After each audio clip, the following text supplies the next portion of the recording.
Alisa, stramai tous les mêmes. Dis-moi merci. Alisa, включи Стромае tous les mêmes. Alors on danse дура, блядь, тупая. Alisa, salut, c'est toujours moi, Kaïl, et bienvenue sur ma chaîne YouTube. Aujourd'hui, je voudrais vous proposer une vidéo un peu spéciale.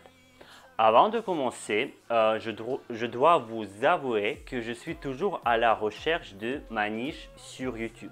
Je voudrais créer du contenu de qualité pour vous. Je fais des vidéos sur le vocabulaire, sur la grammaire, sur les actualités mondiales, etc. Mais je cherche à créer des vidéos qui fassent le buzz, qui vous plaisent et qui attirent votre attention et qui vous soient utiles pour apprendre le français. Aujourd'hui, j'espère que c'est le cas.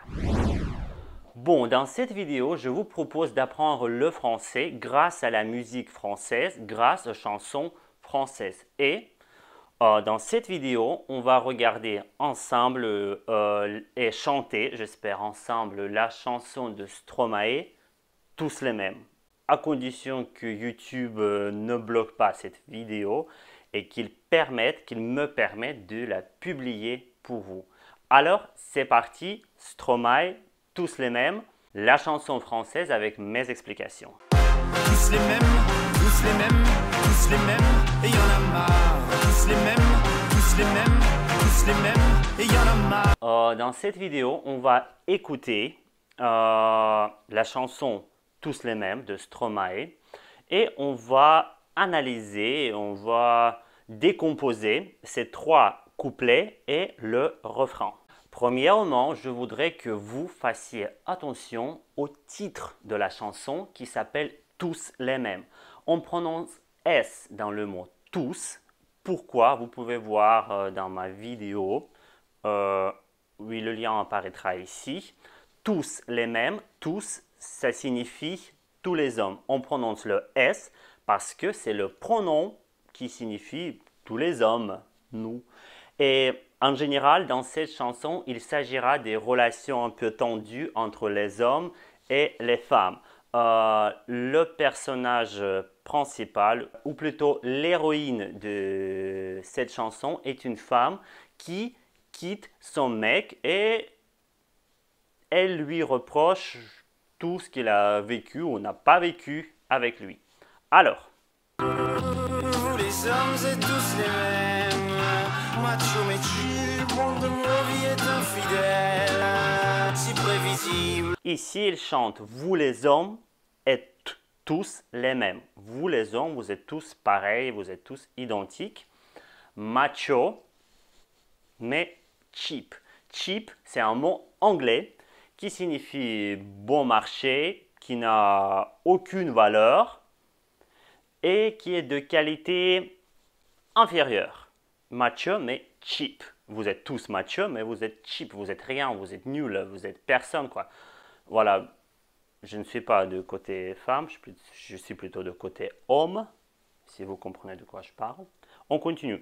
Si prévisible, si prévisible. Donc, on peut prévoir tout ce que vous dites, tout ce que vous faites, tout ce que nous faisons. Voilà, on peut tout prévoir, on peut tout prédire, si prévisible. Continuons. Et ici, je me permets d'intervenir, de me mêler, parce que juste au moment du montage, j'ai compris que j'ai oublié de vous expliquer la phrase « bande de mauvais infidèles ». Bande, ça veut dire le groupe de personnes, plusieurs personnes ensemble. Mauviette, c'est une personne lâche, sans courage, poltron, poule mouillée, si vous voulez, si vous me suivez sur Instagram. Infidèles, infidèles qui ne sont pas fidèles, donc qui trompent, les hommes qui trompent leurs femmes, qui trompent leurs petites amies, qui sortent avec d'autres femmes, d'autres filles, etc.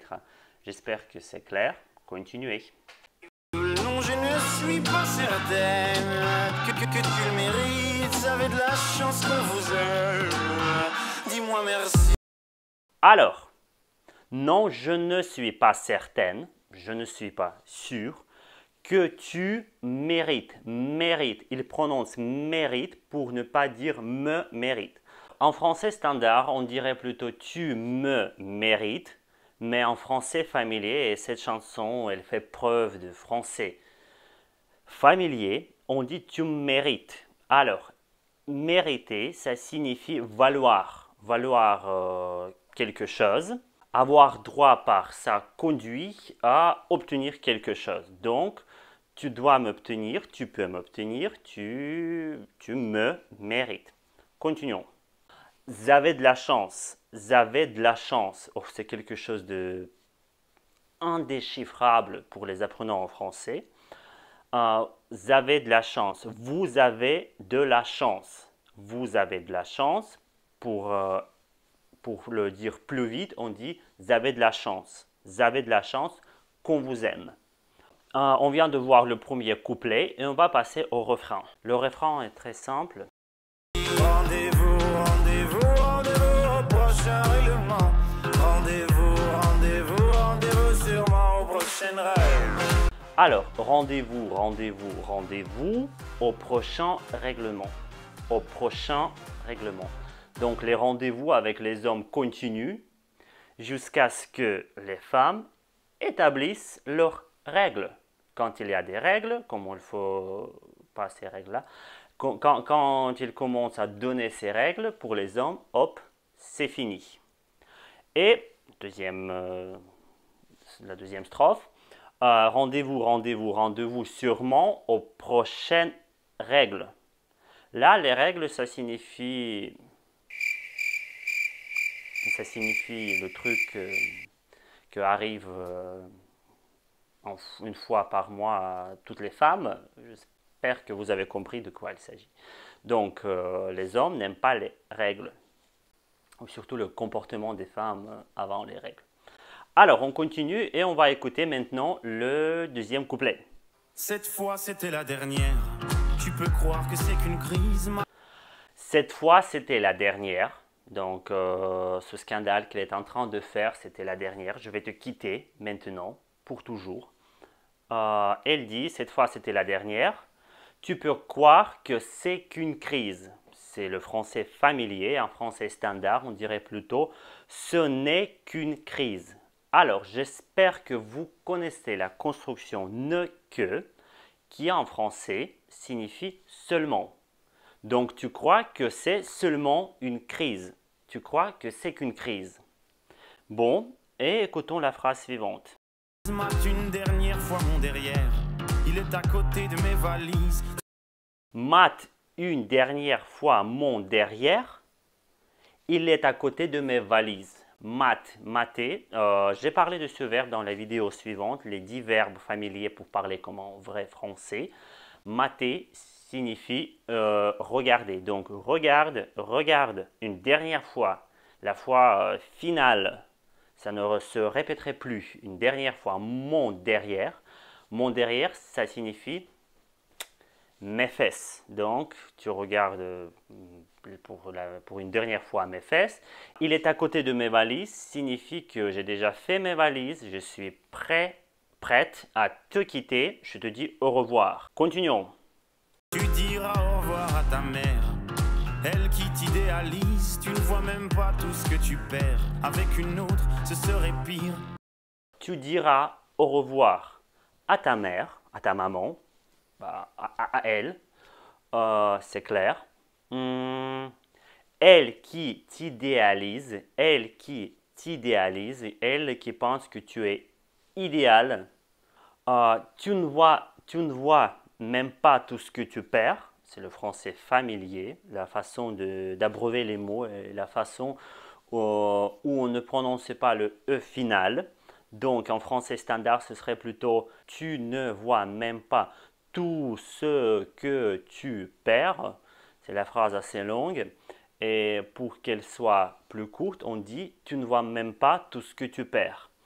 Avec une autre, ce serait pire. Avec une autre femme, avec une autre meuf, avec qui tu vas sortir, ce serait pire conditionnel du verbe être, pire, plus mauvais. Continuons. Quoi, toi aussi tu veux finir maintenant? C'est le monde à l'envers, moi je le disais pour te faire réagir seulement. Toi tu pensais. Maintenant, elle exprime une certaine surprise. Oui, quoi? Toi aussi, tu veux finir maintenant? Mais c'est le monde à l'envers. Moi, je le disais pour te faire réagir. Toi, t'y pensais. La même chose. Beaucoup de phrases abreuvées ici. Moi, je le disais, je disais tout ce que je viens de dire. Donc, je disais tout ça pour te faire réagir. Donc, faire quelque chose, oui, faire quelque chose. Tu me fais rougir, tu me fais flipper, tu me fais comprendre. Voilà, c'est la forme un peu, la forme passive. Toi, t'y pensais. Oui, en français standard, on dirait plutôt toi, tu y pensais. Et pourquoi on dit y? Vous pouvez voir dans ma vidéo le verbe passé avec ses prépositions. Bon, là, on répète le refrain. Et nous, là, on va passer directement au troisième couplet. Facile à dire, je suis gnangnan. Et que j'aime trop les blablabla, mais Alors, le troisième couplet commence par les paroles faciles à dire, je suis gnangnan et que j'aime trop les blablabla. Gnangnan signifie une personne qui se met à pleurer facilement, qui est très molle, qui n'est pas sérieuse du tout. Voilà, bon, qui pleure beaucoup, gna gna gna. Oui, c'est bien sûr que c'est un mot familier. Et que j'aime trop les blablabla. J'aime trop, j'aime beaucoup parler, j'aime beaucoup bavarder. Donc, je suis trop bavarde là. mais non, non, non, c'est important. Ce que t'appelles les ragnagnas. Mais non, non, non, c'est important. Ce que tu appelles les ragnagnas. Les ragnagnas, ce sont toujours les règles, le truc qui se passe une fois par mois avec toutes les femmes. Le mot dégoûtant. Et le fait aussi, dégoûtant. Continuons, maintenant on va parler des enfants. Tu sais, la vie, c'est des enfants. Et comme toujours, c'est pas le bon moment. Ah oui, pour les faire, là, tu es présent. Et pour les élever, il y aura des absents. Tu sais, la vie, c'est des enfants, c'est clair. Mais comme toujours, ce n'est pas le bon moment. C'est pas le bon moment. Ce n'est pas le bon moment. Oui, c'est ce que les hommes répondent souvent à leurs femmes, comme oh oui, je comprends, il faut avoir des enfants, mais c'est pas le bon moment. Il faut trouver un bon travail, il faut trouver un appart, il faut acheter une voiture, tout ça, ce n'est pas le bon moment. Ah oui, pour les faire. Là, tu es présent, donc pour faire des enfants, les hommes sont toujours présents et c'est toujours avec une grande envie qu'on le fait. Et pour les élever, pour s'occuper des enfants, pour les élever, pour les cultiver, il n'y aura que des absents. Donc, ça signifie tu seras toujours absent. Tu t'absenteras. Ne que, on vient de voir cette construction pour dire seulement. Bon, maintenant, Stromae, il fait un pont avec les paroles suivantes. Lorsque je ne serai plus belle, ou du moins au naturel, arrête, je sais que tu mens, il n'y a que Kate Moss qui est éternelle. Lorsque je ne serai plus belle, quand cette femme, quand elle ne sera plus belle, ou du moins au naturel, donc elle n'est plus naturelle, elle a vieilli, elle a pris un coup de vieux. Arrête, je sais que tu mens, arrête, je sais que tu dis des mensonges, je ne te crois pas, arrête, je sais que tu mens. Il n'y a que Kate Moss, il n'y a que seulement, c'est seulement Kate Moss qui est éternelle, qui vivra toujours et qui ne mourra jamais. Voilà, éternelle. Bon, et maintenant, il commence à faire des comparaisons. Moche ou belle, c'est jamais bon. Bête ou belle, c'est jamais bon. Belle ou moi, c'est jamais bon. Moi ou elle, c'est jamais bon. Alors, ici, il compare moche ou bête. Moche, ça veut dire une femme qui n'est pas belle. Bête, ça signifie stupide. Donc, moche ou bête, c'est jamais bon. parce que les gens sont capricieux, selon elle. Bête ou belle, donc stupide ou belle, c'est jamais bon, ça ne va pas. Belle ou moi, ça ne va pas. Moi ou elle, ça ne va pas du tout, c'est jamais bon, ce n'est jamais bon, parce qu'on est capricieux, on est un peu sélectif. Bon, et après, on répète le refrain. Oui, rendez-vous, rendez-vous, rendez-vous au prochain règlement. Alors, j'espère que cette chanson est plus claire pour vous. Je vous propose de l'apprendre par cœur et n'hésitez pas à la chanter dans la douche, dans la voiture. Voilà, parce que c'est vraiment très utile d'apprendre les chansons quand vous apprenez une langue étrangère. Bon, j'espère que la vidéo vous a plu. Vous mettez vos pouces en l'air. Vous vous abonnez à ma chaîne parce que bientôt on sera 5000 ici sur YouTube, ce qui me rend très content. Et n'oubliez pas de me dire en commentaire si vous voulez voir d'autres chansons des fêtes, d'autres chansons analysées dans mes vidéos et si oui, lesquelles. Merci et à très bientôt.